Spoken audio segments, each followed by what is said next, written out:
વિશ્વ પ્રસિદ્ધ સત્તાધાર ધામ આપાગીગાની જગ્યાને બદનામ કરવા લોકો સામે કાર્યવાહી કરવા બાબત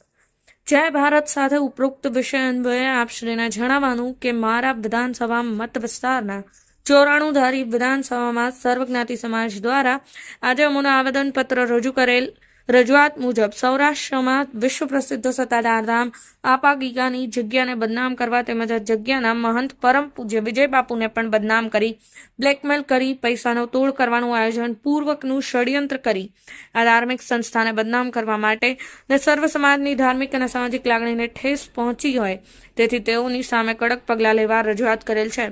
જે રજૂઆત આ સાથે રાખી મોકલું છું। વિશ્વ પ્રસિદ્ધ સત્તાધાર ધામ સાથે સર્વજ્ઞાતિ સમાજ અને સનાતની ધર્મોની ધાર્મિક લાગણી જોડાયેલી છે તેથી આપાગીગાની જગ્યા આસ્થા અને શ્રદ્ધાનું કેન્દ્ર છે તેથી આ જગ્યાના મહંત પરમ પૂજ્ય વિજય બાપુને ઇરાદાપૂર્વકનું બદનામ કરવાનું ષડયંત્ર કરનાર ઈસમો સામે કાયદાકીય જોગવાઈઓ મુજબ કડક કાર્યવાહી કરવી જરૂરી જણાય છે કારણ કે સત્તાધાર ધામ એક જાગનું પીરાણું છે અને સર્વ સમાજની તેમજ સૌરાષ્ટ્ર અને ગુજરાતનું આસ્થાનું કેન્દ્ર છે ત્યાં સર્વે સમાજની શ્રદ્ધા જોડાયેલ છે તેથી આ સંસ્થાને અને પરમ પૂજ્ય વિજય બાપુ સામે જે પાયાવિહોણા આક્ષેપો તદ્દન ગેરવ્યાજબી હોય તેથી આવા ષડયંત્ર કરનાર લોકો સામે કડકમાં કડક કાર્યવાહી કરવા મારી આપ સાહેબને લાગણીસહ ભલામણ થાય છે। Bureau report, Bharat live news, Dhari. વિવાદ છે અને તમારે કેમ મધ્યસ્થીમાં પત્ર માટે આવવું પડ્યું? મેં વિધાનસભા ધારી બગસરા અને ખાંભા વિધાનસભા આવે છે એની બાજુમાં વિસાવદર મુકામે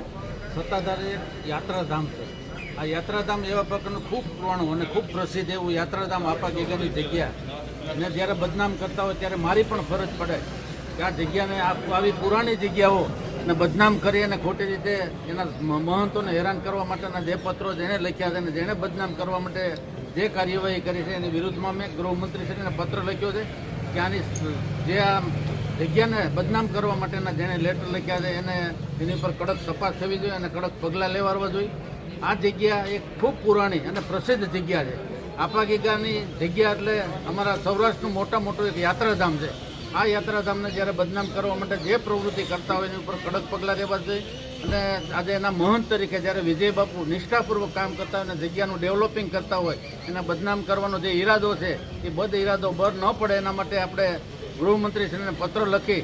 અને જેની તપાસ જે કડક શબ્દોમાં થવી જોઈએ એના માટે અમે પ્રયાસો કરી રહ્યા છીએ।